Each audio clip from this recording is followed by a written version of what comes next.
The dress was to ivory, friendship and this the color beautiful of evening. promises not Cheers yet to broken. that, and to many Serafina more. Winterbourne Here, here. stood before the single cracked mirror in the cottage she shared with her sister, watching candlelight dance across fabric that had no right to be beautiful. But it was. Every stitch Isolde had sewn over 3 long weeks whispered of love, of hope, of a future Serafina had spent 2 years waiting to claim. "Turn around," Isolde said, her 21-year-old hands still holding the needle she'd finally set down. "Let me see." Serafina turned slowly, the skirt catching light like water. She looked at herself and saw a stranger, a woman who might belong in the great hall of the Frostlands, a woman who might stand beside a man like Dorian Ashcroft without shame, a woman who was lying to herself. "You're beautiful," Isolde whispered, and there were tears in her voice that she tried to hide. "Sarah, you're so beautiful." Serafina met her sister's eyes in the mirror. 21 years old, Isolde had already known more loss than most would carry in a lifetime. Their mother, taken by fever when Isolde was 9. Their father gone to a hunting accident that had never quite made sense, leaving 2 girls alone in a world that didn't forgive poverty or solitude. They had survived because they had each other, because Isolde's hands could sew and Serafina's could sell flowers at the market, and between them they had built something that looked almost like a life. "It's just a dress," Serafina said quietly, but her hands trembled as she smoothed the fabric over her waist. "It's not." Isolde stepped closer, her fingers gentle as she adjusted the neckline. "It's your night, Sarah, the night you've been waiting for." 2 years. 2 years since Dorian Ashcroft had found her in the chaos of the market riot, when merchants had tried to steal from villagers too poor to fight back. Serafina had fought back anyway. She always did. She'd organized the women, positioned the men, turned chaos into resistance before Dorian's father had even arrived with soldiers to restore order. And Dorian had seen her there, dirt on her face and fury in her voice, and the scent had hit them both like lightning. Mate. The word existed in shifter blood before it ever reached the mind. Recognition so deep it bypassed choice, bypassed reason, settled into the bones and stayed there like an oath. He'd promised her that day, standing in the wreckage of the market with his hand on her face and his eyes full of something she'd never seen directed at her before. "At the lunar convergence, I'll claim you before everyone.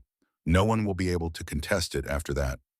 2 years of waiting, 2 years of him visiting when he could, which was less and less as time passed. 2 years of watching his eyes grow distant, even as his mouth still shaped the words she needed to hear. 2 years of telling herself that love was patient, that the mate bond was stronger than his father's disapproval, stronger than the difference between his family's wealth and her poverty. 2 years of lying to herself in small ways that had accumulated into this moment, standing in an ivory dress that felt too beautiful for what was coming. "Sarah," Isolde's voice was soft, uncertain. "Are you sure about this? About him?" Serafina looked at her sister and saw the question Isolde was too kind to ask plainly. The question that had been growing louder in Serafina's own mind with every week that Dorian didn't come, every excuse he made, every time his eyes slid away from hers when she asked when they would make it official. "He promised," Serafina said, and heard how hollow the words sounded. "I know, but if he doesn't, he will." The certainty in her voice was armor. If she said it firmly enough, maybe it would be true. Maybe she could make it true through sheer force of need. Isolde was quiet for a long moment. Then she took Serafina's hand and squeezed it once, hard. "Then let's go show him what he's getting." The great hall of the Frostlands stood like a cathedral to power, all stone columns and high-vaulted ceilings where the banners of pack families hung in perfect symmetry. Torches lined the walls, casting amber light that turned everything softer than it was. The scent of burning resins mixed with wine and bodies, hundreds of them, shifters from across the north gathered for the one night each year when fate and choice collided. The lunar convergence. Serafina had heard stories about the ball since childhood. Whispers from market women about which daughters had been claimed, which sons had fought for their mates, which families had risen or fallen based on the alliances forged in this hall. She'd never imagined she would be here, not as a participant, not as someone who mattered. But the mate bond didn't care about poverty. It didn't ask permission. It simply was, and Dorian had been hers from the moment their eyes met in that riot, and she had built 2 years of her life around the inevitability of this night. "There's so many people," Isolde breathed beside her as they entered the hall. Serafina's hands tightened on her skirt.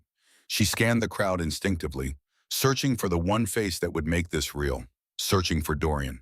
She found him across the hall, standing with his father and 2 men she didn't recognize. He wore his family's colors, dark blue and silver, and his hair was pulled back in the style of highborn shifters. He looked like he belonged here in a way Serafina knew she never would. He looked handsome. He had always been handsome. But there was something in his posture that made her stomach tighten. The way he stood too rigid, shoulders too high. The way he was listening to his father speak with his jaw clenched and his eyes focused on some point in the middle distance that was anywhere but the entrance where Serafina stood. The way he hadn't looked for her at all. "He hasn't seen you yet," Isolde said quietly, and Serafina heard the lie in her sister's kindness. He had seen her. She knew he had. The mate bond worked both ways, and shifters always knew when their mate was near. It was impossible not to feel it, that pull, that awareness. Dorian knew she was here. He was choosing not to look. "I'm sure he'll come find you soon," Isolde added, and squeezed Serafina's arm. The claiming began around the second hour. The bell rang, the traditional signal, and the hall quieted as a young couple walked to the center. The claiming was simple, ancient, a declaration before witnesses that could not be undone. The first couple smiled at each other, with the easy confidence of people who had always known this moment would come. The hall erupted in applause when the male marked his mate's neck, the claiming bite that sealed the bond. Serafina watched and felt her heart beating too fast. The second claiming came an hour later. Another couple, another bell, another round of celebration. Dorian had approached her once in that time, just once. A brief moment where he'd appeared at her side with a smile that didn't reach his eyes. "I'll come for you soon," he'd said, and the words had come out too fast, too rehearsed. Then he disappeared back into the crowd before she could respond. Soon became an hour, became two. The hall grew warmer as the night progressed. Wine loosened tongues, laughter grew louder, and Serafina stood near the edge of the crowd with Isolde and felt herself becoming smaller with each minute that passed. It was almost the end of the night when the bell rang again, and Serafina saw Dorian walk to the center of the hall. Relief flooded through her so powerfully it felt physical. Her legs moved before her mind caught up, one step forward, because this was it.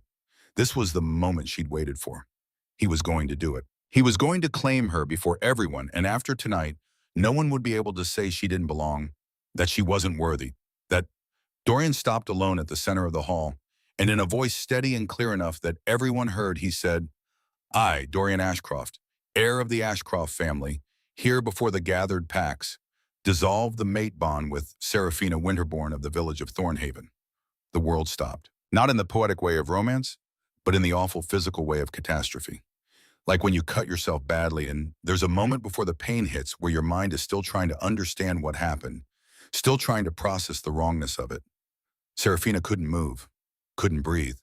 The hall had gone so quiet she could hear her own heartbeat, loud and frantic and entirely too fast. This isn't happening, but it was. Dorian stood at the center of the hall with his shoulders squared and his jaw tight and his eyes fixed on nothing, on no one, on anything except her. And beside his family, a woman stepped forward, young, well-dressed, wearing the kind of confidence that came from never having to doubt your place in the world. Callista Ashcroft, daughter of the family Dorian's father had been negotiating with for months. Serafina had heard the rumors. Everyone had. But rumors were easy to dismiss when you had a mate bond, when you had promises, when you had 2 years of waiting that had to mean something. The dissolution was final, public, irrevocable. And then the bell rang again, and Dorian turned to Callista, and the words he spoke next were the ones that should have been Serafina's. "I claim you as my mate before the gathered packs." The hall remained silent. Not the polite silence of witnesses to something sacred, but the awful silence of people watching something break. Serafina felt Isolde's hand on her arm, heard her sister's sharp intake of breath, and knew that if Isolde said anything, if anyone said anything, if there was any pity or defense or acknowledgement of what was happening, she would shatter. So she stood there in the ivory dress her sister had sewn, stitch by stitch, for 3 weeks, and she said nothing at all. She lifted her chin by millimeters that cost everything she had, and she watched Dorian claim another woman with the same words he'd promised to say to her. "Leave," her mind whispered. "Leave now before they see you break." But her legs wouldn't move. Her body had forgotten how to obey her, too busy trying to understand the physical sensation of a mate bond dissolving. That strange hollow ache in her chest, like something had been carved out without asking permission first. It didn't hurt the way she'd expected. It hurt worse. It hurt like absence, like the space where something vital had been and now wasn't. And the worst part was knowing it had been taken deliberately. Dorian had chosen this, had stood in front of hundreds of people and chosen status over her, family approval over her, a political alliance over her. And Serafina had to stand there and witness it because running would be worse, because showing weakness would be unforgivable, because she was poor, but she still had pride, even if it was the only thing she had left.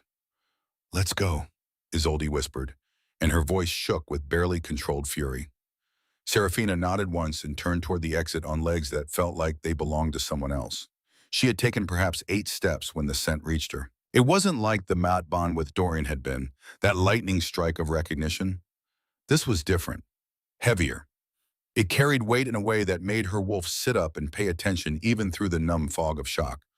Multiple scents layered over each other, but somehow unified. 3 sources moving through the hall with the kind of presence that made people step aside without realizing they were doing it. Serafina stopped, turned. 3 men walked toward her through a space the crowd had cleared instinctively. Some animal awareness that stepping back was the wisest choice. Brothers. She knew that immediately from the way they moved. The synchronicity of it, the shared features beneath individual differences. The youngest reached her first, 22 maybe, with dark hair that fell across his forehead and eyes that assessed her with the sharp focus of someone who'd been trained to evaluate threats. He wore simple, dark clothing that somehow made him look more dangerous, not less. And there was a controlled violence in the way he held himself that reminded Serafina of weapons sheathed but ready. "Matthias Ravencrest," he said, inclining his head slightly. Just his name, like it should be enough. Looking at him, Serafina wasn't sure it wasn't. The middle brother was next. 25, with longer hair that touched his shoulders and eyes that held the particular gleam of someone who found most things amusing. He wore fine clothing with casual elegance, the kind of ease that came from never having to think about it. And when he smiled at her, it was warm and sharp at the same time. "Lucien Ravencrest at your service." He paused, the smile widening, "though I'd prefer it the other way around." There was the briefest moment where the youngest brother cut him a look that meant something, some shared communication Serafina couldn't interpret. And then the oldest stepped forward, 33. Serafina knew that somehow, the way she knew her own name. He was taller than his brothers, broader, with dark hair cropped close and eyes so blue they looked almost unnatural in the torchlight. He wore dark clothing that might have been formal or might have been armor. It was hard to tell, and he carried himself with the particular quality of someone who'd never needed to announce his authority because everyone already knew. He looked at her with an attention so focused it felt physical. "Thaddeus Ravencrest," he said, and his voice was low, measured, absolutely calm. Serafina stared at them, at the hall, at Isolde beside her who had a hand over her mouth. Her mind was still trying to process what had just happened with Dorian, still trying to understand why her chest felt hollow and her legs felt weak and why 3 of the most powerful-looking men she'd ever seen were standing in front of her like she was someone who mattered. "Who are you?" she heard herself ask, and her voice came out smaller than she wanted.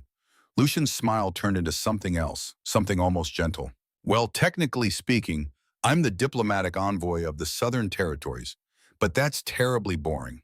He gestured to Matthias. "My brother here commands the Royal Guard of Shadowmere, which means he's very good at hitting things and occasionally hitting people who deserve it." Matthias didn't smile, but something shifted in his expression. "And Thaddeus," Lucian continued, "is the Alpha King of Shadowmere," Matthias finished, and there was no ceremony in the way he said it, just fact. The hall had gone very quiet again, but this was a different silence. This was the silence of people watching something unexpected unfold. Something that might become a story repeated for years. Serafina looked at the 3 brothers, at the way people in the hall were staring, at Dorian across the distance with his new mate and his new choice in his eyes that had finally found her face with something that might have been panic. "Why are you telling me this?" she asked. Matthias stepped closer, and his voice was direct. No flourish, no charm. "Because we'd like you to know who's about to ask you something." "All 3 of us," Lucien added, and now his smile had an edge to it that suggested he was enjoying this more than he should. Thaddeus said nothing. He just looked at her with those blue eyes and that impossible focus, and Serafina felt something in her chest that wasn't the hollow ache of the broken bond.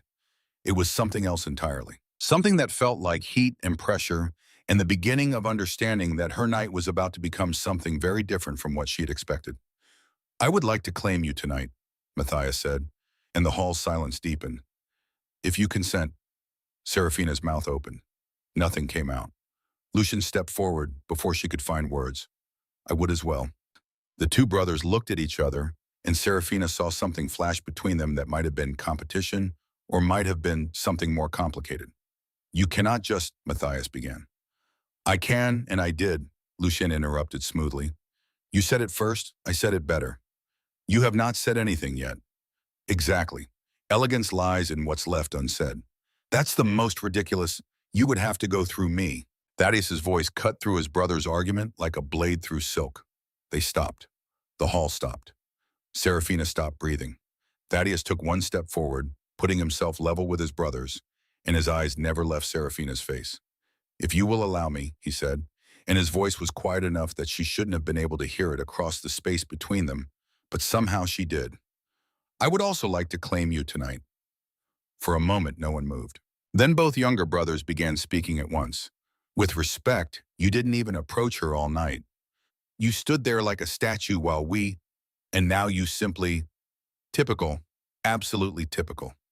Serafina looked at them, at the two brothers arguing with the easy shamelessness of people who clearly did this often, at the king who stood quiet and sure and entirely focused on her, like the argument wasn't happening at all. She looked at Isolde, who had both hands over her mouth now and eyes wide enough to hurt. She looked across the hall at Dorian, who had gone very pale, whose new mate looked confused and uncomfortable, whose father looked furious. And she looked at herself, standing in this hall in a dress sewn with hope, with a bond dissolved and a heart cracked, and absolutely no idea what was happening, except that three men who could have had anyone were claiming they wanted her. It was absurd. It was impossible. It was exactly what Dorian's face said he couldn't believe was happening. You have no right, Dorian's voice cut across the hall.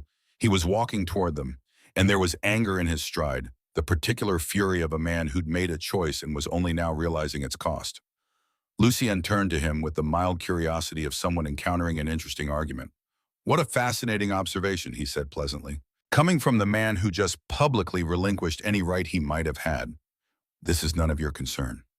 It was not, Lucien agreed with a politeness sharper than hostility. And then you made it public. Now it concerns everyone in this hall, which, let us be honest, was your decision. Dorian stepped forward, and his eyes finally met Serafina's. There was something in them she couldn't immediately name. Possessiveness, perhaps. Or the version possessiveness takes when it no longer has legitimacy, but persists anyway. Serafina, he said. No. The word came out before she thought it. It came out whole, firm, without trembling, and Serafina was distantly surprised at herself. Dorian stopped. The hall held its breath. You dissolved the bond, Serafina said, and her voice was steady with the effort of someone who knows the alternative is losing control entirely.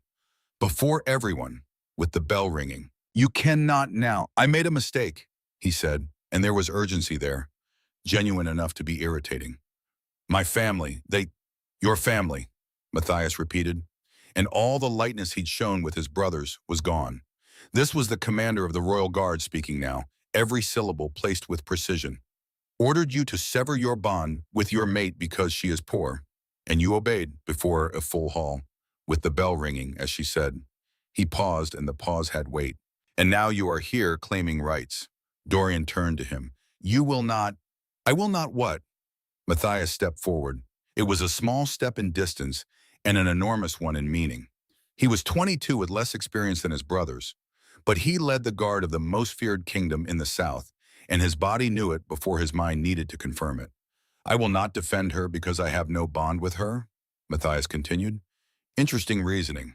It applies to you as well now. The hall had gone completely silent. Not the polite silence of people pretending not to listen. The real silence of 400 people who had stopped breathing at once because the scene before them was the kind retold for generations. Dorian looked at the three brothers, looked at Serafina, and Serafina saw the exact moment he made a terrible choice. I claim my right of contest, Dorian said loudly, formally, by pack law. Matthias took half a step forward with the ease of someone who had decided before Dorian finished speaking. Then let it be recorded that I contest as well. His dark eyes went straight to Dorian without ceremony. All three of us contest. Lucien lifted a hand slightly. Confirmed. Thaddeus said nothing, but his silence was confirmation enough. Dorian looked at the three brothers, and Serafina saw with awful clarity the moment he understood the magnitude of what he'd provoked. He had expected a confrontation. He had found a war. The transformation of a shifter in the center of a stone hall was not something you forgot. It was not dramatic the way stories described it. No excessive noise, no blinding light. It was quicker than that, more instinctive, carrying a quality almost inevitable, like a tide that doesn't ask permission to rise. The four men shifted almost simultaneously, and the hall moved as a single organism, clearing space, elders and family heads taking positions along the walls with the experience of those who had witnessed such contests before and knew the safest place was outside the radius of impact. Four wolves stood at the center of the hall. Serafina's hand was locked in Isolde's, and Isolde's nails dug into her palm, and neither of them could look away.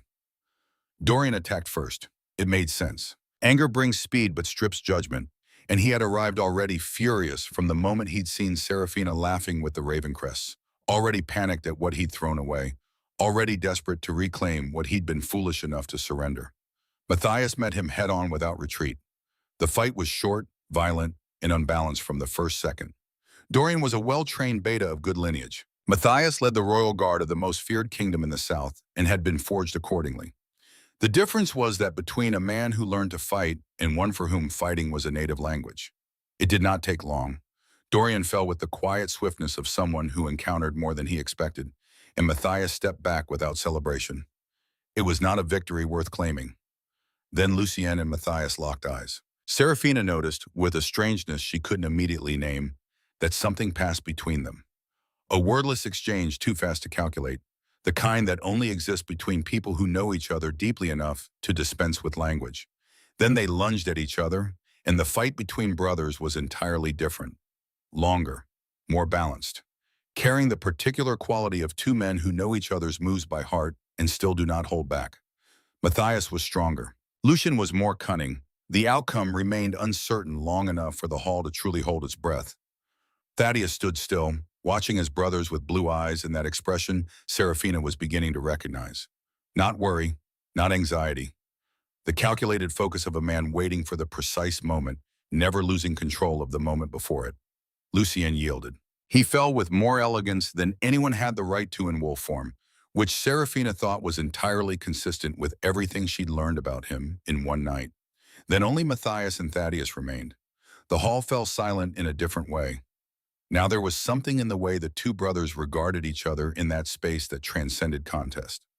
Years of shared training, of pack bond, of something that could not be fully named. And there was also something that looked very much like the younger brother, not entirely wishing to lose. Besides Serafina, Lucien had shifted back to human form, adjusting the cloak someone handed him with dignity. "He trains 8 hours a day," Lucien murmured. "If not for the king's aura, I would personally wager on Matthias." Serafina glanced at him. "You're telling me this now?" Contextually relevant information.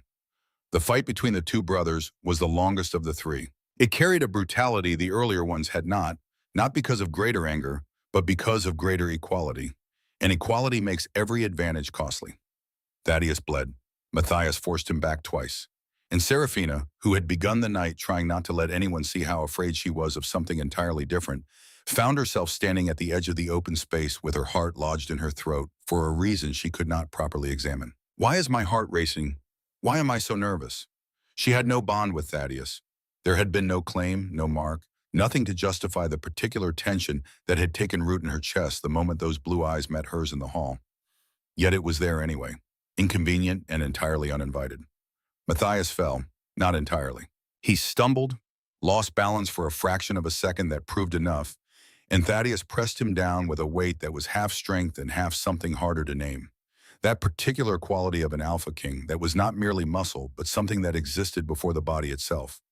A presence other wolves felt before they touched him. Matthias lay still for a moment. Then Serafina saw clearly. He stepped aside. Concession, voluntary.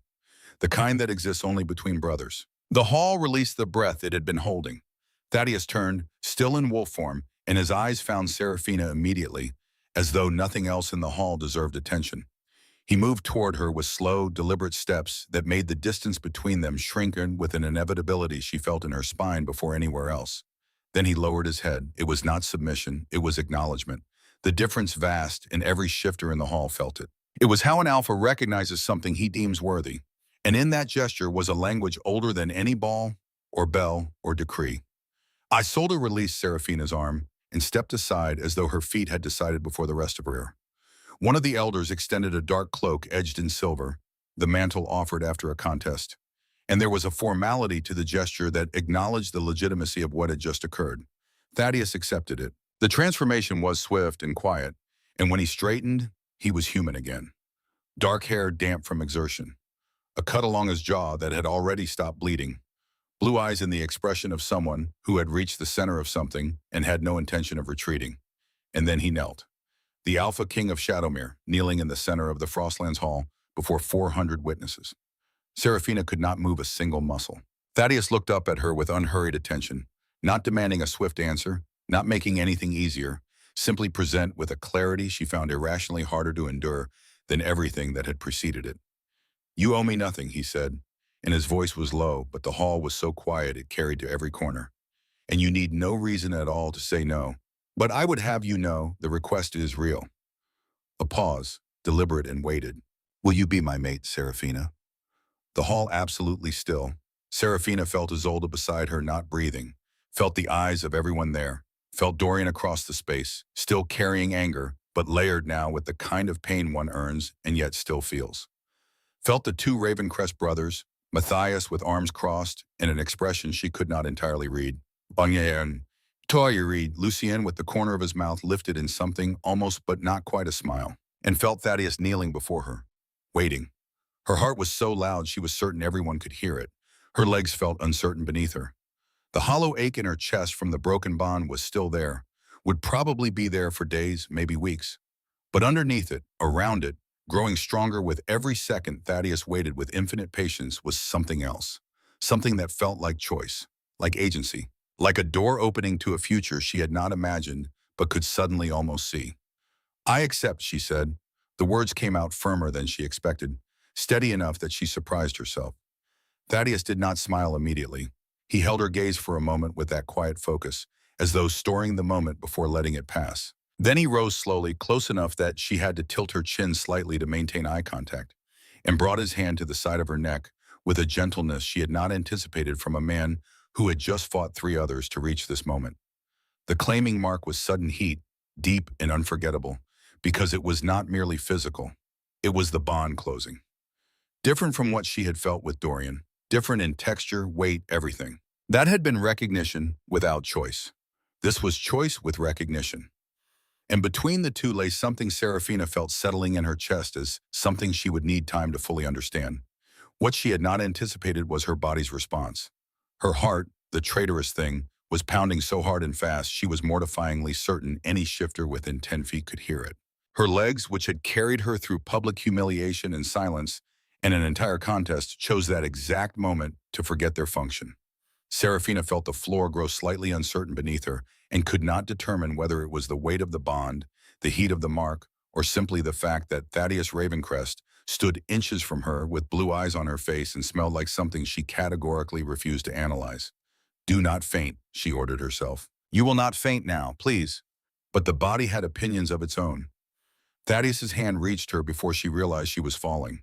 Firm, warm, settling at the curve of her waist with the natural ease of someone who had noticed before she had admitted it herself. It was not dramatic, discreet enough that only those very close would notice, silent enough to avoid attention. He simply held her there, as though it were the most ordinary thing in the world, as though she were not the first person he had just marked, and he simply knew, for reasons Serafina could not explain, that she needed that in that moment. She did not look at him. She faced the hall, chin lifted, heart loud enough to embarrass her, feeling his hand at her waist as something she was not prepared to examine in public. For the second time that night, Serafina saw him approach and felt Thaddeus grow slightly more rigid beside her. Not excessive protectiveness, but the focused attention of a man who has just marked someone and now watches anything that approaches with the wrong energy. Dorian stopped at a safe distance. There was something different in his posture from the earlier confrontation. Anger still present, but folded by defeat, leaving something more complicated beneath it. "Serafina," he said. She waited. "I was wrong." The words came with the cost typical of those a proud man takes too long to say. I let my family. I know what you let, she replied, and there was no anger in her voice. There was something worse. Indifference born not of coldness, but of something already processed, already understood, already released. You promised me one thing and obeyed an order. That tells me what I needed to know. I can, Dorian, she said his name with a gentleness perhaps harder to bear than accusation. You cannot. There is nothing here to fix. He looked at Thaddeus with the eyes of someone who realized too late he had lost something he had not valued while he had it, and that realizing it now changed nothing at all. Thaddeus returned the look briefly with the expression of someone who had more interesting matters to attend to. You should have thought before, Thaddeus said. No raised voice, no dramatics required. Rare things do not wait while men decide whether they are worthy of them. Dorian did not reply. And after a moment that felt longer than it should have, he turned and walked away. Seraphina watched him go and felt nothing. Not triumph, not vindication, just the quiet settling of something finished. Are you all right? Thaddeus asked quietly, and his hand at her waist shifted slightly, a question. I am, she said, and meant it. Lucian appeared at Thaddeus's side with a wineglass he had somehow reclaimed during the events, wearing quiet satisfaction. Well, he said, that was objectively the best lunar convergence in years. Matthias stood on Seraphina's other side, and there was something in the way he positioned himself, not too close, not withdrawn, simply present, that Seraphina recognized as the gesture of someone who had lost a contest and decided with the same objectivity he applied to battlefields that losing to his elder brother was acceptable, so long as the outcome was satisfactory. Or at least that was what he wanted it to look like. For the record, Matthias said, turning to Thaddeus with the air of making an official declaration, I let you win. Thaddeus did not turn his head. Of course you did. I did. You had that look of a roy about to lose his bone, and I decided it would be too cruel of me. Matthias crossed his arms with tranquil satisfaction. I am a compassionate man. Lucian covered his mouth with 2 fingers. Seraphina could not determine whether he was coughing or laughing. Thaddeus turned to his brother with a measured slowness that was in itself a quiet threat. Matthias held the gaze with the smile of someone who knew exactly how far he could go and had chosen to go one step further just to see what would happen. They stared at one another for a second that carried the weight of an entire conversation compressed into silence. And then Thaddeus simply gave up on his brother and turned back to Seraphina. Are you ready to leave? He asked. Seraphina looked at him, at the still crowded hall around them, at the mark on her neck still radiating heat she could not yet name. Then she searched for Isolde before answering. I would like to take my sister, she said, voice direct, because she had learned that night that hesitation cost time she did not have. It is only the 2 of us. She does not stay here without me. Thaddeus did not hesitate, did not consult his brothers, did not weigh the request, did not pause in the way she had braced herself for. Of course. Seraphina sought Isolde with her eyes. Isolde stood a few steps away, looking at Matthias with an expression Seraphina recognized with both affection and apprehension. The expression her sister wore when she had decided something but had not yet told anyone. Oh no, Seraphina thought, Isolde. But that, she decided, was a conversation for later. They left the hall together, Seraphina and Isolde and the 3 Ravencrest brothers, walking through a corridor that opened for them differently than it had when they entered. People stepped aside, not in the way they do when they wish to ignore someone, but in the way they do when they recognize that a person's weight has shifted and the corridor must accommodate it. Seraphina walked with her chin lifted, in the ivory dress Isolde had sewn stitch by stitch, feeling at her neck the mark she had received as something new, warm, and not yet fully understood. The night had been supposed to end one way. It had ended entirely differently, and as Thaddeus's hand settled briefly, carefully at the small of her back to guide her through the door, Seraphina realized with startling clarity that she had no idea what came next. But for the first time in 2 years, she was not afraid of not knowing. She was only curious. The journey south took 3 days. Seraphina had never traveled beyond the boundaries of the Frostlands, had never seen mountains give way to forests that gave way to valleys where the air grew warmer and the scent changed from pine to something sweeter, almost honeyed. She rode beside Isolde in a carriage that was finer than any she had ever seen, cushioned seats and curtains that kept out the wind, but not the light, and through the window she watched the world expand in ways she had not known it could. On the 2nd day, Thaddeus rode alongside the carriage for hours. He did not speak much, but his presence was steady, And whenever Serafina looked out the window, his eyes would find hers with a question she was learning to read. Are you well? Are you afraid? Do you need me to slow down? She was not sure how she answered without words, but somehow he seemed to understand because he stayed close without crowding, present without demanding. Isolde watched this exchange with the particular knowing of a younger sister who sees too much. He looks at you like you're the only thing in the world, Isolde murmured on the afternoon of the second day. Serafina did not answer because she did not know what to say. The mate bond was new, unfamiliar, settling into her bones in ways that felt both natural and entirely overwhelming. She could feel Thaddeus even when she could not see him, could sense his moods, his attention, the particular quality of his focus when it was directed at her versus when it was directed elsewhere. It was nothing like the bond with Dorian had been. That had been recognition without depth, instinct without understanding. This felt like being known, seen, held in someone's awareness with a care that did not ask permission, but somehow did not feel intrusive either. It terrified her. Shadowmere appeared on the afternoon of the third day, rising from the valley like something out of a story Serafina had heard as a child but never quite believed. The castle was stone and shadow, built into the mountainside with towers that reached toward the sky and walls that spoke of generations who had built to last. It was not ornate the way the Great Hall of the Frostlands had been. There was no excess, no display, just strength, permanence, the kind of architecture that said, we are here and we will remain. The pack received them in the courtyard with quiet efficiency. No excessive ceremony, no formal speeches. People simply appeared, men, women, some clearly warriors, others clearly not, and began unloading the carriage with the practiced ease of those who had done this before. Serafina climbed down with Isolde's hand in hers and looked at the faces around her. Some curious, some welcoming, some simply assessing in the way people do when something new enters their space. And between them and the three Ravencrest brothers, there was something Serafina could only describe as mutual belonging. Not subjects receiving a king, a pack receiving its own. So this is what it looks like, she thought, to have a real pack. She had grown up with only Isolde. Two girls alone in a cottage at the edge of a village that tolerated them but never quite embraced them. She had not understood until this moment what she had been missing.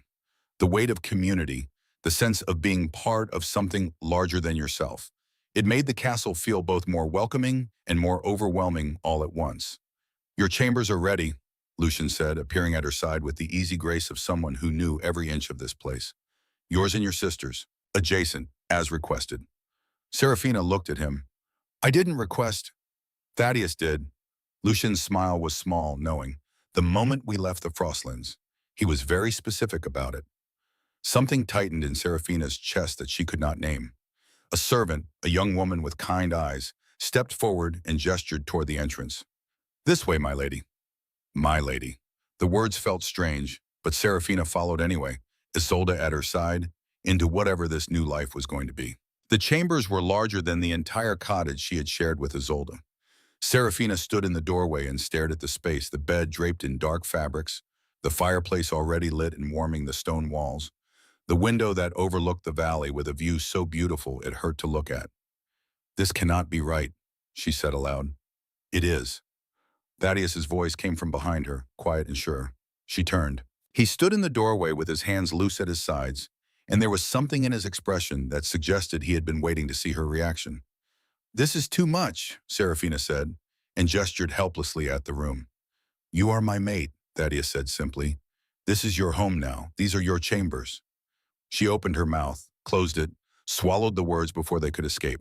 Thaddeus stepped into the room and the space somehow felt smaller with him in it, like he carried a gravity that pulled everything toward him. I know this is overwhelming, he said, and his voice was gentler than she had heard it before. I know you did not choose this the way you might have wanted to, and I know, he paused and something flickered across his face that might have been uncertainty. I know I am a stranger to you still. Serafina looked at him, at the blue eyes that had been focused on her since the moment they met, at the man who had knelt before 400 people and asked, not demanded. You're not a stranger, she said quietly. Not entirely. The bond thrummed between them, faint but present, like a second heartbeat she was learning to recognize. Thaddeus nodded slowly. I would like to have dinner with you tonight. Just us, if you are willing. It was not a command. It was a request, careful and deliberate, giving her space to refuse. Serafina thought about saying no. about asking for time, for distance, for the chance to process everything that had happened in the last 3 days. But there was something in the way he stood there, patient and certain and absolutely undemanding, that made her want to say yes. All right, she said. His expression did not change much, but something in his eyes softened in a way that felt significant. I will send for you when it is ready. He inclined his head slightly, a gesture of respect that felt odd directed at her, and then he was gone. Serafina stood alone in chambers too large for one person and listened to the silence settle around her. Dinner was in a small room off the main hall, intimate in a way that made Serafina's stomach flutter, with nerves she could not quite name. The table was set for two. Candles burned low, casting amber light that made everything softer. A window stood open to the night air, and through it came the scent of pine and earth and something else, something distinctly southern that Serafina was still learning to identify. Thaddeus was already there when she arrived, standing by the window with a glass in his hand, and when he turned to look at her, his eyes tracked over her face with an attention that felt almost physical. You look well, he said. Serafina glanced down at the dress she wore. Simple, borrowed from the castle's stores because she had brought nothing with her except the ivory gown and one change of clothing. I look like I'm wearing someone else's dress, she said. You look like you belong here. The words were so simple, so direct, that Serafina did not know how to respond. She sat. He sat. A servant brought food, more food than two people could possibly eat, and then disappeared, leaving them alone in the candlelight. For a moment, neither of them spoke. Then Thaddeus set down his glass and looked at her with that focus she was beginning to recognize as uniquely his. I know you are confused, he said quietly. About what happened. About why. Serafina's hands tightened in her lap. You and your brothers, the three of you appearing like that. It felt planned. It was. She blinked. What? The plan was mine, Thaddeus said, and there was no apology in his voice, just honesty. I arranged it with my brothers before we approached you. The three of us courting you, the three of us contesting, so that when I finally claimed you, no one in that hall could challenge it without looking foolish. He paused, and his eyes never left her face. A woman courted by all three Ravencrests in one night is not a woman anyone questions. Serafina stared at him. So your brothers did not truly want me? My brothers, Thaddeus said, and now there was almost amusement in his voice, would drive me mad in a real contest without hesitation. Matthias especially. I took a blow to the ribs that still reminds me he took the fight more seriously than I anticipated. He leaned back slightly. What I mean is the plan was mine. The execution was theirs. And they are constitutionally incapable of doing anything without genuine effort, which complicated things more than I expected. Serafina felt something in her chest loosen slightly. So the fight was real. The fight, he said with deliberate emphasis, was entirely real. I can show you the bruises if you require proof. She almost smiled, almost. But why? The question came out smaller than she intended. Why go through all that trouble for me? Thaddeus was quiet for a long moment. When he spoke, his voice was low and absolutely steady, because I have wanted you for a long time. Serafina frowned. The ball was the first time we— It was not. She stopped, looked at him, saw something in his eyes that was both patient and unmovable. The first time I saw you, Thaddeus said, you were in the middle of a riot in your village. I had come north on political matters and passed through the market by chance. He paused and his gaze did not waver. You did not notice me. You were focused on resolving the situation, protecting the villagers, preventing bloodshed. A small pause. But I noticed you. Serafina's breath caught. Your scent reached me before I could clearly see you in the chaos, he continued. Rare, strong, the kind an entire pack would recognize if they understood what they were feeling. Another pause, heavier. Then I saw you leading that riot with a steady voice and open courage, as though the villagers were yours to protect, as though defending them were as natural as breathing. Something passed through his expression. Not nostalgia, but the weight of something kept too long. I stayed where I was. You were being courted by Dorian. The mate bond had formed, and I had no right to interfere with that, no matter what I felt. But at the ball, Serafina's voice came out barely above a whisper. At the ball, he said, I was furious. What he did, the way he did it, it was not only cruelty, it was waste, and I could not remain where I was and watch it happen without acting. He leaned forward slightly, and the candlelight caught in his eyes. I did not give up on you during those 2 years, but I knew fighting a mate bond would have been like fighting the tide, so I waited. And I hoped that if the bond did not hold, if he proved himself unworthy of what he had been given, that I might have a chance. Serafina could not speak, could not move. The weight of what he was saying pressed against her chest like a hand. You loved me, she said, and it was not quite a question. I love you, Thaddeus corrected. Present tense, I have since the day I first saw you, and I do not want you to sleep tonight, doubting that. The silence that followed had texture, weight. Serafina looked at the table, at her hands, at the window, anywhere but the blue eyes fixed on her with an intensity she could barely withstand. I don't know what to say, she whispered. You do not need to say anything. His voice was gentle now, careful. I know it is early. I know I cannot demand what I have not given you time to feel. But I wanted you to know the truth. So you would not lie awake wondering if this was convenience or politics or anything less than what it is. Serafina felt something hot behind her eyes, a pressure building that she had been holding back since the moment Dorian had dissolved their bond in front of 400 people. Since before that, maybe. Since the first time she had realized he was pulling away and she had convinced herself it did not matter. No one has ever, her voice broke. She tried again. No one has ever said anything like that to me before. Thaddeus stood slowly and moved around the table. He knelt beside her chair, bringing himself to her level, and his hand came up to cup her face with a gentleness that undid something in her completely. Then they were fools, he said quietly. Every single one of them. The tear slipped free before she could stop it. Just one sliding down her cheek and into his palm, and she did not wipe it away because his hand was there already, catching it. I'm sorry, she whispered. For what? For crying. For being, do not apologize for feeling, Thaddeus said, and there was something almost fierce in his voice now. Not here, not with me. You are allowed to cry. You are allowed to be overwhelmed. You are allowed to need time. He paused and his thumb brushed across her cheekbone. I will wait as long as you need, but I will not let you apologize for being human. Serafina closed her eyes and let herself feel it. The weight of the last 2 years, the humiliation of the ball, the strangeness of being here in this castle with this man who looked at her like she was something precious. And underneath all of it, quiet and persistent, the beginning of something that felt dangerously close to hope. The days that followed developed a rhythm. Serafina woke in chambers that slowly began to feel less foreign. She dressed in borrowed clothes that the castle seamstress adjusted until they fit properly. She wandered the halls with Isolde, learning names, learning faces, trying to understand the shape of her new existence. Thaddeus appeared at meals, asked how she was settling in, offered his presence without demanding hers in return. She did not know how to be a queen, did not know how to navigate pack politics or court dynamics or the careful dance of people who smiled at her face and whispered behind her back. But she learned, by watching, by listening, by making mistakes and fixing them. On the 5th day, she found herself in the castle's library, a vast room lined floor to ceiling with books, and sat in a chair by the window with tears burning behind her eyes for no reason she could articulate. Not enjoying the literature? Serafina looked up. Matthias stood in the doorway, arms crossed, watching her with those sharp eyes that seemed to miss nothing. I cannot read most of it, she admitted. The formal script is, I was not educated for this. Matthias nodded once and crossed the room. He did not sit, but he leaned against the wall nearby, giving her space while still being present. Thaddeus had tutors until he was 16, Matthias said. Lucien still reads constantly because he enjoys torturing himself with philosophy. I learned what I needed to command the guard and ignored the rest. He paused. The point being, education is not what makes you worthy of being here.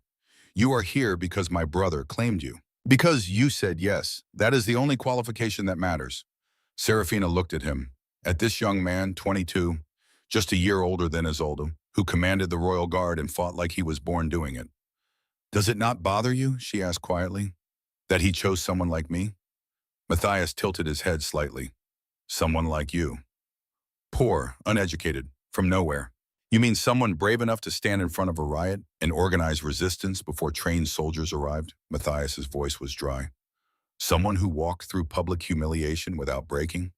Someone my brother has been half in love with for 2 years and finally had the courage to claim? He pushed off the wall.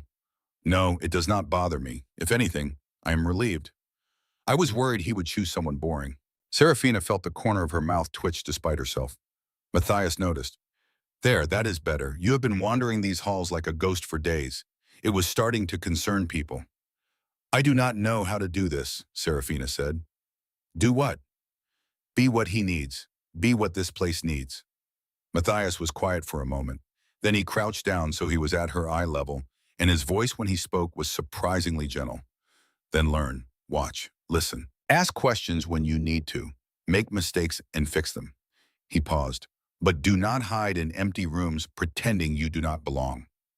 You are here, that is already decided. The only question is whether you will let fear keep you small or whether you will grow into the space. Serafina stared at him. That was almost wise, she said finally. I have my moments. Matthias stood. Now come, Lucien has been asking for you.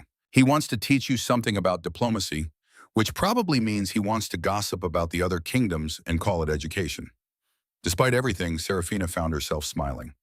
Lucien's version of diplomacy lessons involved wine, a comfortable chair by the fire, and stories about various pack leaders that were probably treasonous. The alpha of the Eastern Territories, Lucien said, sprawled in his chair with the casual elegance of someone who had never worried about propriety, once tried to negotiate a treaty by offering Thaddeus 12 horses and his youngest daughter. Serafina blinked. That is appalling? Yes. Effective? No. Thaddeus sent the horses back with a note that said he was not in the market for either livestock or children. Lucien took a sip of his wine. The daughter, incidentally, was 26 and furious about being used as a bargaining chip. She now runs her own trading company and refuses to speak to her father. I like her immensely. Serafina felt something in her chest ease slightly. This, at least, was familiar. Conversation without weight, stories without judgment, the kind of easy companionship she had shared with Isolde. You are good at this, she said. At gossip, I am exceptional at gossip. At making people feel comfortable. Lucien's smile softened into something more genuine. I am the middle brother. Making people comfortable is my entire purpose in life. Thaddeus broods and makes decrees. Matthias hits things. I smooth over the rough edges and make everyone feel better about the whole situation. He leaned forward slightly. But I will tell you something true, Serafina. You do not need to be comfortable yet. You have been here less than a week. You are allowed to be uncertain. You are allowed to miss your old life. You are allowed to grieve what you lost, even if what you have now is objectively better. The words hit something tender in Serafina's chest. I do not miss him, she said quietly. Dorian, I do not miss him at all. I know. But I miss... She stopped, tried to find words for the feeling. I miss knowing what I was supposed to do. I miss having a place, even if it was small. Certainty, Lucien finished. You miss certainty. That is different from missing him. Serafina nodded. Lucien set down his wine and looked at her with an expression that was surprisingly serious. It will come back, he said. The certainty. Not the same as before, but new certainty. You will find your place here. You will learn what you are supposed to do. And one day you will wake up and realize this feels like home. You sound very sure. I am, he smiled, because I have watched Thaddeus for 33 years and I have never seen him want anything the way he wants you. He will make sure you feel at home here, even if it takes years, even if it takes everything he has. Something warm and complicated twisted in Serafina's chest. I do not know if I can be what he needs, she whispered. Then it is fortunate, Lucien said gently, that what he needs is you, exactly as you are. 3 months passed. 3 months of learning the castle's corridors, of nodding to pack members whose names she was finally starting to remember, of eating meals with Thaddeus and his brothers, and slowly, carefully, learning to speak without weighing every word first. 3 months of Isolde settling in beside her, laughing more freely than Serafina had heard in years, spending increasingly long hours with Matthias in ways that Serafina noted but did not comment on. 3 months of Thaddeus being patient and present, giving her space while making it clear he would always be there when she was ready. And 3 months of Serafina's body doing something she had not anticipated. She noticed it first as fatigue, a tiredness that did not ease no matter how much she slept. Then came the nausea, subtle at first, then unmistakable. And finally the scent change, the thing shifters always notice first. Serafina stood in her chambers on a cold morning, hand pressed to her stomach, and knew she was pregnant. The realization hit like ice water. She sat down on the bed before her legs could give out, and her mind raced through the timeline. 3 months since the ball, 3 months since the claiming, which meant she was perhaps a month along, maybe slightly more. She was going to have a child. Thaddeus's child. The panic came swift and absolute. She could not breathe properly, could not think past the roaring in her ears that said too soon, too fast, not ready. She did not hear the door open, did not realize Thaddeus was there until his hand touched her shoulder, gentle and grounding. Serafina, breathe. She looked up at him with wide eyes, and he knelt in front of her with that same steady patience he always carried. You noticed, she whispered. The scent changed 2 days ago. His voice was calm, unhurried. I was waiting for you to tell me. I cannot. Her voice broke. I am not ready. I do not know how to be a mother. I do not know how to be anything. And now there is going to be a child. And Serafina. He took her hands in his, firm and warm. Breathe. She tried, failed, tried again. I am terrified, she whispered. I know. What if I fail this child? You will not. His voice was absolutely certain. You will not fail this child because you are incapable of it. You are one of the strongest people I have ever known. I am not. You survived poverty. You survived loss. You survived public humiliation without breaking. You came to a strange kingdom and learned to navigate it in 3 months. He paused. You are strong, Serafina. You just do not see it yet.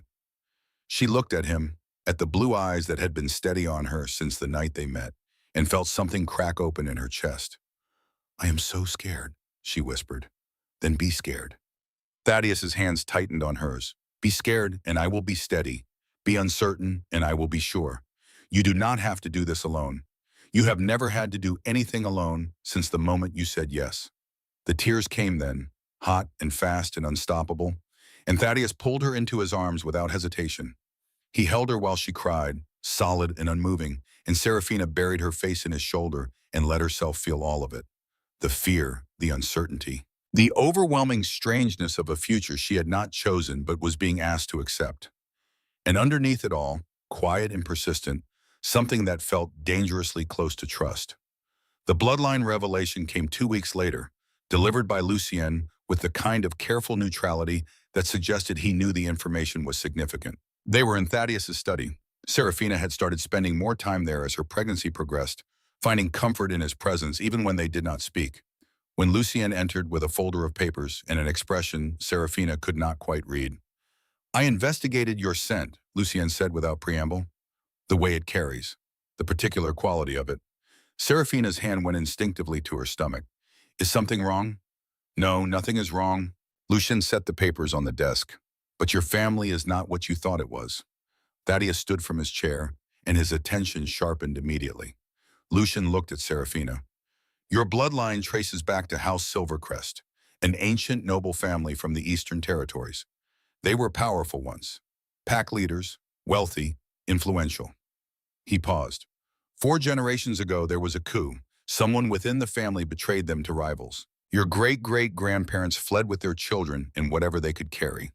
They changed their names, went into hiding, and built a new life far enough away that no one could find them. Serafina stared at him. My family was noble, Lucien confirmed. Your parents knew. Your grandparents knew. They kept it hidden to protect you and your sister. Because if the families responsible for the coup ever discovered a Silvercrest heir still lived, they would have seen it as a threat. The room was very quiet. So I am, Serafina could not finish the sentence. Descended from nobility, Thaddeus said quietly. The scent I recognized, the quality Lucien noticed. It was your bloodline, ancient and rare and powerful. Serafina looked down at her hands, thought of her parents who had died without ever telling her, thought of growing up poor, struggling, never understanding why they seemed to carry some weight she could not name. They had given up everything. Title, wealth, safety, all to keep her and Isolde alive. They protected us, she whispered. They did. Thaddeus moved to her side and his hand settled on her shoulder. They sacrificed everything to give you a chance at life. That is not nothing. Serafina felt tears burning again, but these were different. Not fear or panic, but something closer to grief mixed with gratitude. I wish I could have thanked them, she said. I think they knew. Thaddeus's voice was gentle. I think they saw you grow into someone strong and kind and brave, and that was thanks enough. Lucien cleared his throat softly. For what it is worth, this changes nothing politically. The family is long gone, the title extinct. but it does explain why you carry yourself the way you do, why you have the presence you have, even when you do not see it yourself. He paused. Nobility is not about bloodline, Serafina. It is about character. And you have always had that, with or without a name. Serafina looked at both of them, these men who had become something like family in the months since she arrived, and felt something settle in her chest. She was descended from people who had chosen survival over status, who had chosen their children over their legacy, and she could choose too. Could choose to be grateful for what they had given her instead of mourning what they had hidden. "Thank you," she said quietly, "for finding this, for telling me." Lucian inclined his head and left with the same quiet grace he had entered. Thaddeus stayed. "You have been thinking," he said after a moment, and it was not quite a question. "I have been existing," Serafina corrected. "Thinking requires more energy than I have at the moment." She leaned back in the chair and looked at him. At this man who had waited 2 years, who had fought 3 others to claim her, who had been patient while she found her footing. "Do you ever regret it?" she asked quietly. "Choosing me?" Thaddeus's expression did not change, but something in his eyes intensified. "No." The word was absolute. "Not once, not for a single moment. Even though I am difficult and uncertain, and even though you are exactly who you are." He moved closer, and his hand came up to cup her face with that same gentleness that undid her every time. "I chose you, Serafina, not the version of you that you think you should be. Not the version that is confident and certain and never afraid. I chose you as you are, with all the uncertainty and fear and strength you carry." He paused, and his thumb brushed across her cheekbone. "And I would choose you again, every time, without hesitation." Serafina closed her eyes and let herself feel it. The weight of being chosen, not for what she could be, but for what she already was. It was terrifying and overwhelming, and somehow exactly what she needed. "I do not love you yet," she whispered. "Not the way you love me, but I know." His voice was soft. "And I am not asking you to. Love is not a debt, Serafina. It is not something you owe me because I gave it first." She opened her eyes and looked at him. "But I want to," she said. "I want to love you. I want to feel what you feel. I am just scared," he finished. "You are scared because the last time you loved someone, he destroyed it publicly, and you are protecting yourself. That is not wrong. That is survival." He leaned closer and his forehead touched hers. "But when you are ready, I will be here. And if you are never ready, I will still be here, because my love for you is not conditional on you returning it." Serafina felt something break open in her chest, something that had been closed since the night Dorian dissolved their bond. And for the first time since arriving at Shadowmere, she let herself imagine what it might feel like to trust this. To believe that she could be loved without conditions, without having to earn it, without fear that it would be taken away the moment she failed to be perfect. It felt like standing at the edge of a cliff, terrifying and exhilarating all at once. "Ask me again tomorrow," she whispered. Thaddeus smiled. "Ask you what?" "If you love me." "I will ask you every day for the rest of our lives if that is what you need." And somehow, impossibly, Serafina found herself smiling back. 3 days later, a letter arrived from the Frostlands. It was delivered by courier, sealed with the Ashcroft family crest, and addressed to Serafina Winterbourne in a hand she recognized immediately. Dorian's. She held it for a long time before opening it, standing alone in her chambers with the paper feeling heavier than it should. Finally, she broke the seal. The letter was short, no elaborate apologies, no excuses, just words that felt like they had cost him something to write. "Serafina, I have no right to write to you. I know that. But I wanted you to know that I understand now what I threw away. Not because I lost you to someone better, though I did, but because I see now that I never deserved you to begin with. I chose status over love, safety over courage, my father's approval over my own happiness. Those were my choices, and I will carry them for the rest of my life. I do not ask for forgiveness. I do not ask for anything. I only wanted you to know that you were right to accept the king when he asked. You were right to move forward. You were right to choose yourself. I hope you are happy. You deserve happiness more than anyone I have ever known." Dorian Serafina read it twice, then a third time, and then she walked to the fireplace and held the letter over the flames. It caught quickly, curling and blackening, and she watched it burn until there was nothing left but ash. Not out of anger, not out of bitterness, but because some things needed to be released in order to move forward, and she was ready to move forward.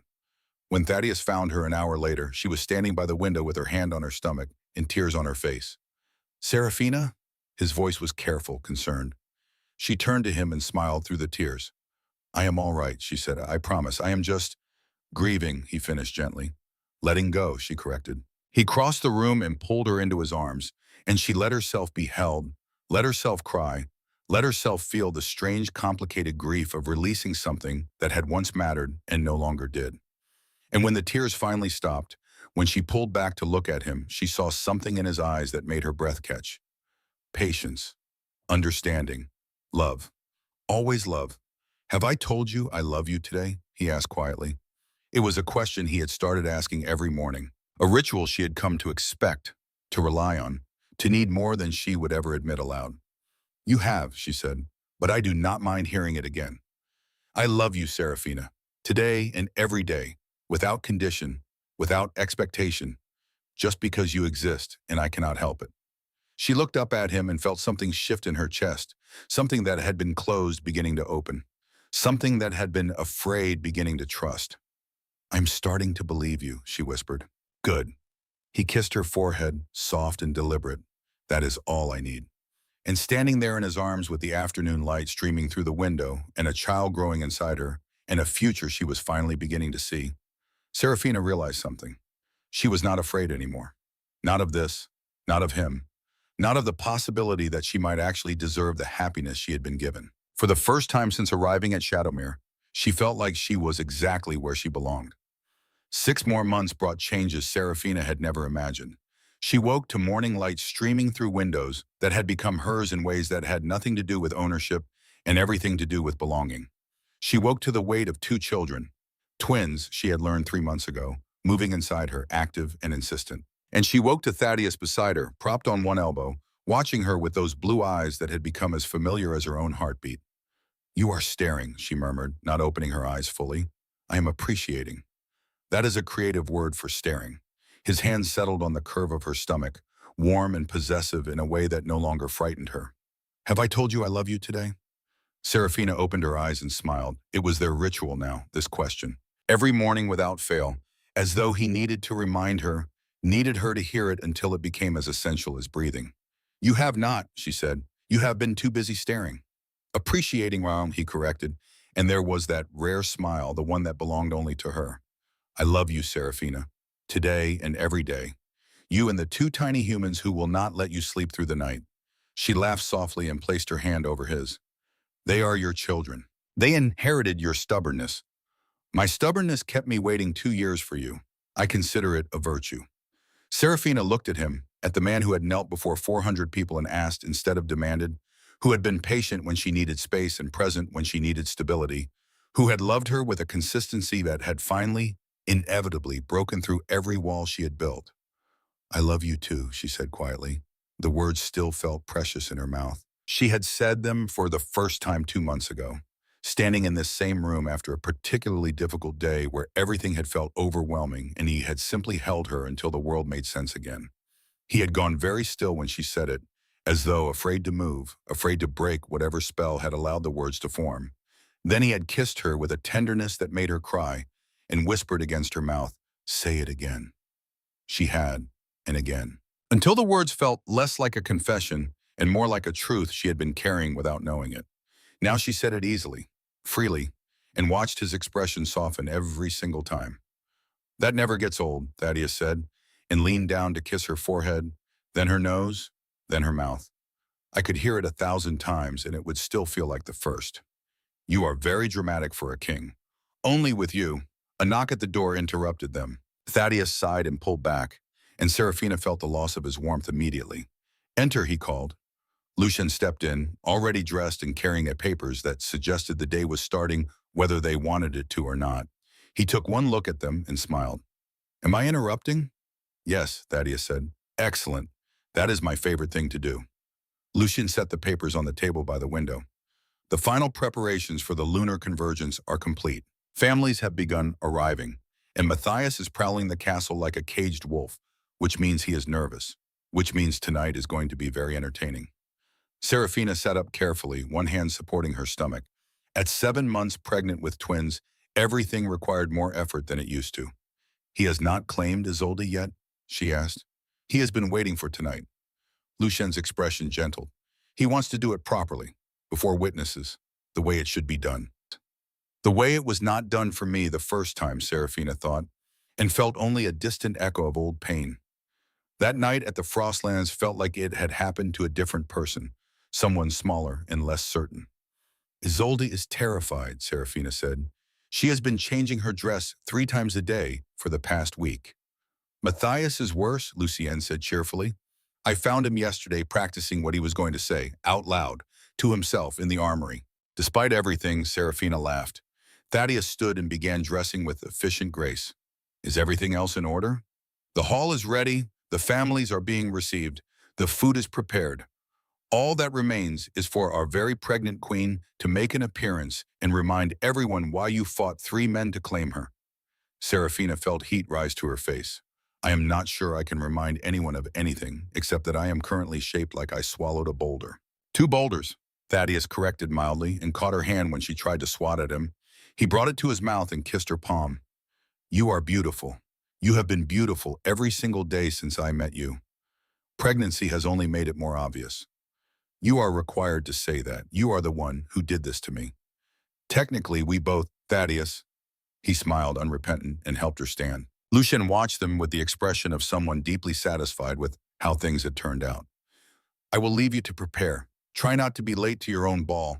It sends the wrong message. He left, and Serafina stood in the middle of the room, one hand on her stomach, and felt the weight of what tonight meant settling over her. 6 months ago, no, 9 months ago, she had attended a lunar convergence as a hopeful girl in a borrowed dress, waiting for a man who did not choose her. Tonight, she would host one as a queen pregnant with heirs, standing beside a man who had chosen her so completely that she still sometimes could not believe it was real. The symmetry felt significant, like the universe was asking her to close a circle she had not known she was drawing. Are you afraid? Thaddeus asked quietly. She looked at him and saw that he knew. He always knew. A little, she admitted.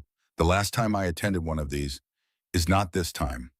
He stepped closer and took her face in his hands. This time you are not waiting to be chosen. You are not hoping someone will see your worth. You are standing in your own power, in your own home beside people who love you. He paused and his eyes searched hers. This time, you are exactly where you belong. Serafina breathed out slowly and nodded. This time is different. This time is different, he confirmed. The great hall of Shadowmere had been transformed. Torches lined the stone walls, casting amber light that made everything glow. Banners from pack families across the south and beyond hung from the vaulted ceiling, a riot of colors and symbols that spoke to alliances forged over generations. Tables laden with food lined the perimeter, and in the center, the space where claimings would happen remained empty, waiting.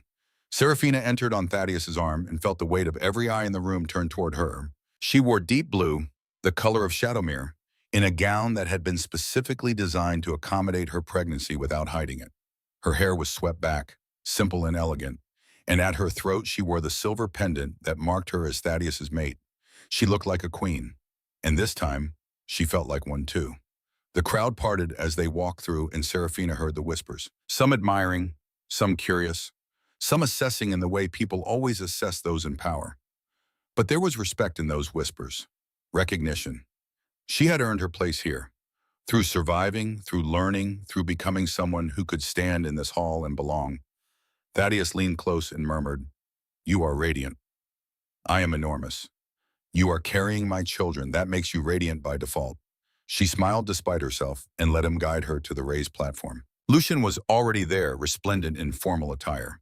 Matthias stood beside him, and even from a distance, Serafina could see the tension in his shoulders. Where is Isolde? She asked as soon as they were close enough. Hiding, Matthias said flatly. She said she needed another moment. That was 20 minutes ago. Lucien clapped his brother on the shoulder. Breathe. You look like you are about to face an execution, not claim your mate. What if she says no? She will not say no, Serafina said firmly. She loves you. She has loved you for months. She is just nervous. Matthias looked at her with eyes that were unusually vulnerable. What if I am not? You are. Serafina reached out and squeezed his arm. You are exactly what she needs. Trust me, I am her sister. I know. Matthias nodded once, sharp and decisive, but the tension did not leave his frame. The claiming began an hour into the celebration. The first couple was young, barely 20, and they approached the center with the kind of joy that came from knowing exactly what they wanted. The hall erupted in applause when the male marked his mate, and Serafina found herself smiling, remembering what it felt like to be that certain. She had that certainty now, just with a different person in a different place, after a journey she could never have anticipated. Thaddeus's hand found hers beneath the table, and she laced their fingers together without thinking. The second claiming came shortly after.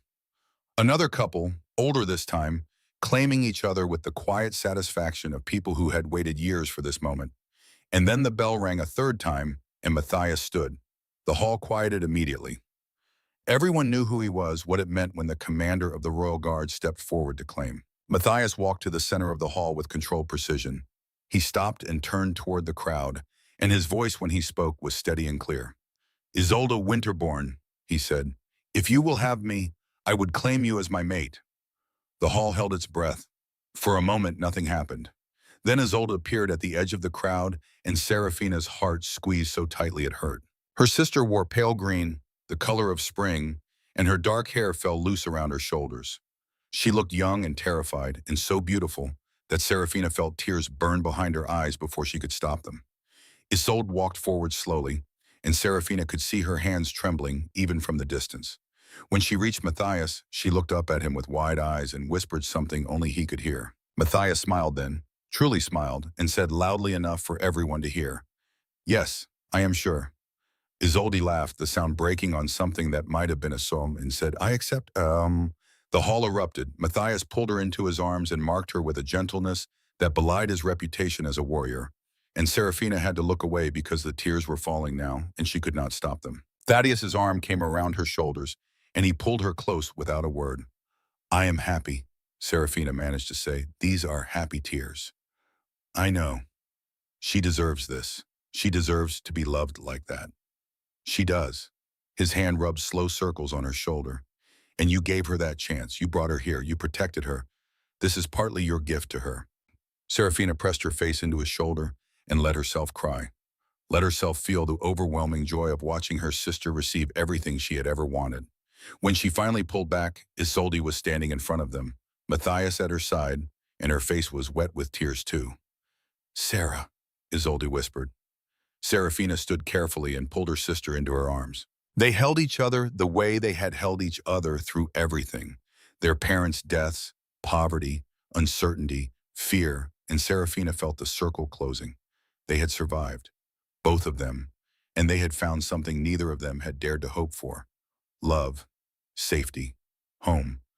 "I am so happy for you," Serafina whispered. "I am happy for us," Isolde said back. "Look at us. Look at where we are." Serafina pulled back and looked at her sister, at Matthias watching them with soft eyes, at Thaddeus beside her, at the hall full of people celebrating. "We made it," she said quietly. "We made it," Isolde confirmed. The evening continued in a blur of music and laughter and celebration. Serafina remained on the platform, receiving well wishes from families she was learning to recognize, smiling until her face ached, feeling the twins move restlessly inside her, as though they sensed the energy of the room. It was nearing the end of the night when she saw him. Dorian stood at the edge of the hall, alone, dressed simply and looking older than she remembered. His eyes found hers across the distance, and Serafina felt Thaddeus go very still beside her. "Do you want me to?" Thaddeus began. "No," Serafina placed her hand over his. "I will speak to him." She stood carefully, one hand supporting her stomach, and walked down from the platform. The crowd parted for her instinctively, and she was aware of whispers following her, aware of the significance of this moment for everyone watching. Dorian met her halfway, and up close she could see the changes in him, the lines around his eyes that had not been there 9 months ago. The weight he carried in his shoulders that spoke of regret had found no resolution. "Serafina," he said quietly. "You look pregnant," she finished. "I know." "I was going to say, well, you look well, happy." She studied him for a moment. "Why are you here, Dorian?" "I needed to see you, to speak to you." He glanced past her at Thaddeus, who was watching them with focused attention. "I know I have no right. I know I gave up any right to your time, your attention, your forgiveness. But He stopped, started again. I wanted you to know that I understand now. What I did to you, what I threw away. His voice was low, rough with something that sounded like shame. I chose safety over love. My father's approval over my own happiness. Status over the person who was supposed to matter most. Serafina waited. She had imagined this conversation 100 times in the months after the claiming. Had scripted responses that ranged from cold to furious to devastatingly indifferent. Now, standing here, she felt only a distant sadness for the man in front of her. I do not ask for forgiveness, Dorian continued. I do not deserve it. I just needed you to know that I see it now. I see what I lost, what I was too much of a coward to fight for. He paused and looked at her with eyes that held genuine pain. He is a better man than I ever was, and you deserve him. You deserve all of this. Serafina took a slow breath. Dorian, there is nothing here to fix. He flinched. I do not say that to hurt you, she said gently.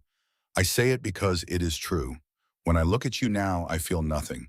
Not anger, not resentment, not even really sadness. Just, she searched for the word, gratitude. Gratitude? That you did what you did, that you chose the way you did. She placed her hand on her stomach, feeling the movement of the twins beneath her palm. Because if you had not, I would never have found this. I would never have known what it feels like to be loved by someone who sees me and chooses me anyway. She paused and met his eyes directly. So thank you, Dorian, for being exactly the person you were, for making the choices you made. They led me here to this life, to this family, to this happiness, and I would not trade it for anything. Dorian's face worked for a moment, and she saw him swallow hard. I am glad you are happy. I know you are, and I hope you find it too. Real happiness, not the kind that comes from pleasing other people, but the kind that comes from being brave enough to choose yourself. She took a step back. Goodbye, Dorian. He nodded once, a short, sharp movement that might have been acceptance or grief or both. Goodbye, Serafina. She turned and walked back to the platform, aware of every eye in the hall watching her, aware of the significance of what had just happened. When she reached Thaddeus, he stood immediately and pulled her into his arms with a fierceness that suggested he had been restraining himself. Are you all right? He murmured against her hair. I am. And she meant it. I am completely all right. She pulled it back and looked up at him. I love you. I love this life. I love who I have become here. And I would not change a single thing about how we found each other. Thaddeus's eyes searched hers, and whatever he saw there made him smile. Neither would I. He kissed her, gentle and deliberate, and the hall erupted in applause as though they had just witnessed another claiming. Perhaps they had, Serafina thought, a different kind, the claiming of a future instead of a past. The pain started an hour later. Serafina was standing with Isolde, laughing at something Lucien had said, when she felt it, a tightening across her stomach that was sharper than the practice contractions she had been experiencing for weeks. She froze mid-laugh. Sarah? Isolde's voice was immediately concerned. What is wrong? Nothing, Another contraction, stronger this time, stealing her breath. Oh! Thaddeus was beside her before she finished the word, his hand on her back, his eyes on her face. Serafina? I think, she pressed her hand to her stomach and felt the tightness building. I think it is time. The hall had begun to notice. Conversations were quieting, people turning to look, and Serafina felt a flutter of panic beneath the pain. It is too early, she said, and her voice shook. 2 months too early. They are not supposed to come yet. They are coming anyway. Thaddeus's voice was calm, steady, the voice of a man who had commanded armies and would not be shaken by this. We need to get you to the birthing chamber. Now. Matthias appeared on her other side, and between him and Thaddeus they helped her off the platform. The crowd parted, whispers following them, and Serafina tried to focus on breathing, tried to focus on anything except the fear clawing up her throat. What if something is wrong, she whispered. What if they are not ready? What if they will be fine? Thaddeus's grip on her arm was firm, grounding. You will be fine. We have the best healers in the South. We have everything we need. They reached the birthing chamber, and the healer was already there, prepared and calm. Isolde stayed at Serafina's side, holding her hand with a grip that suggested she would not let go for anything. The contractions came faster, harder, and Serafina lost track of time in the waves of pain that crashed over her. She heard voices, the healer giving instructions, Thaddeus murmuring reassurances, Isolde crying quietly beside her, and through it all, the fear. I cannot do this. Serafina gasped between contractions. I am not strong enough. What if I lose them? What if you are the strongest person I know? Thaddeus was there, his face filling her vision, his hands framing her face. You have survived everything life has thrown at you. You will survive this. You will bring our children into the world, and they will be healthy and strong because you are healthy and strong. You do not know that I do. His voice was absolute, unshakable. I know it the same way I knew I loved you the first time I saw you. The same way I knew I would fight anyone to claim you. I know it in my bones, Serafina. You will be fine. They will be fine. And I will be right here every moment until you are holding them. She wanted to believe him, wanted to believe that will and love and strength could make a difference when biology had its own timeline. But all she could do was hold on and push when the healer told her to push, and try not to break Isolde's hand in the process. The first baby came an hour later, a boy, small but breathing, crying with a fury that suggested early arrival had not diminished his will to exist. Serafina heard him and felt something in her chest crack open completely. He is perfect, the healer said, and placed him on Serafina's chest, small but perfect. Serafina looked down at her son. Her son, she had a son, and felt tears streaming down her face. He was tiny and red and furious and absolutely the most beautiful thing she had ever seen. Hello, she whispered. Hello, little one. I am your mother. Thaddeus stood beside the bed, one hand on her shoulder, and when she looked up at him, she saw tears on his face too. A son, he said, and his voice broke on the word. We have a son. We have. The next contraction hit, and Serafina gasped as the healer took the baby and handed him to Isolde. The second is coming, the healer said. Keep breathing. You are almost there. The second baby took longer. Serafina was exhausted, every muscle screaming, but Thaddeus stayed beside her, murmuring encouragement, and Isolde held her hand, and somehow she found the strength to keep going. When the second baby emerged, the cry was softer, quieter, but there.